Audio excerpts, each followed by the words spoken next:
Hello, my name is Diane Lund. I'm going to talk to you today about introducing neonatal resuscitation into less developed countries and how this can decrease the infant mortality rate by providing education, skills, and equipment to healthcare workers and those who attend deliveries. So, in the Archives of Disease in Childhood from 2013, Elsa said that the World Health Organization estimates that 814,000 infants die of birth asphyxia annually, which makes it the #1 cause of death to children under 5 in the world. This is a startling statistic and something that hopefully we can help to lessen. So, Van Heerden in 2015 said, "Competent neonatal resuscitation is a critical intervention for survival of infants in need of respiratory and cardiac support." The thesis is that as we introduce NRP into less developed countries, that through education and skills and equipment, we can help decrease the infant mortality rate. So, #1, education is key. You can't make changes unless you teach people what they need to do differently and how they and why it works and why it's a good thing to do. So in 2015, Van Heerden also stated, factors contributing to inadequate neonatal resuscitation are the lack of staff, inadequately trained staff, limited equipment for resuscitation, and the lack of well-equipped transport facilities. So the top things there are lack of staff or staff that hasn't been trained.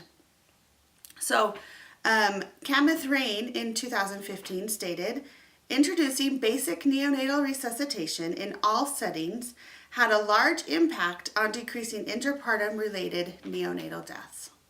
So it has been proven that it is helpful and can decrease infant deaths. So on this visual aid, let me move out of the way a little bit. This is from a study done in Peru in 2015, and the author of this is Elsa Na. So in 1999, they made a concerted effort to teach NRP to healthcare workers in Peru, and they tracked the birth rate and the rate of neonatal asphyxia. And as you can see, there was a large decline, a little bit of an upswing there, but a large decline in the number of deaths that came from neonatal asphyxia in Peru. And it continues clear out until 2010 to show that there has been a decrease in the rate.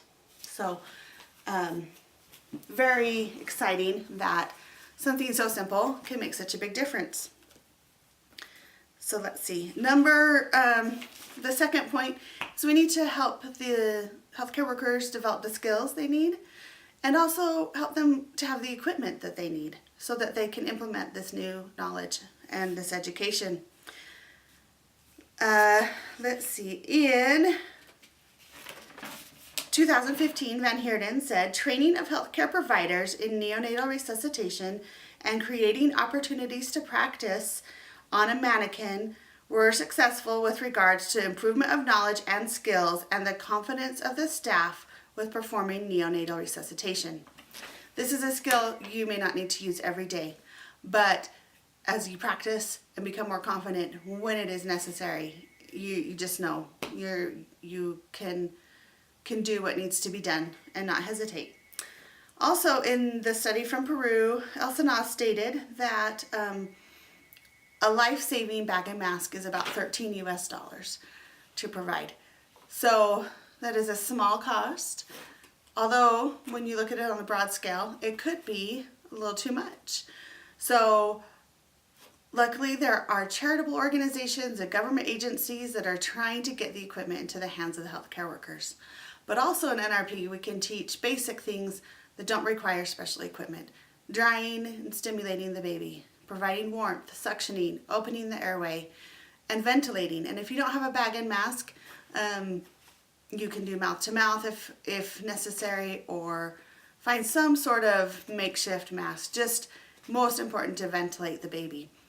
The more advanced skills of NRP, such as placing lines and intubating and chest compressions, are only needed in about 1% of the time. And so even where we can't get that skilled, the basic skills of NRP can help to save lives. In a survey done at a World Health Organization workshop, healthcare workers were asked what they thought were the most important things to have in the delivery room. And the top two answers were education and equipment. That's in a study by Travis Sanuto in 2008.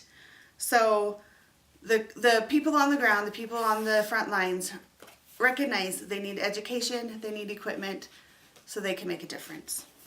So in conclusion, I would just like to state that as we can educate and provide skills and help get equipment for healthcare workers around the world, and especially in the less developed countries, we can help them learn the skills of NRP and decrease the infant mortality rate.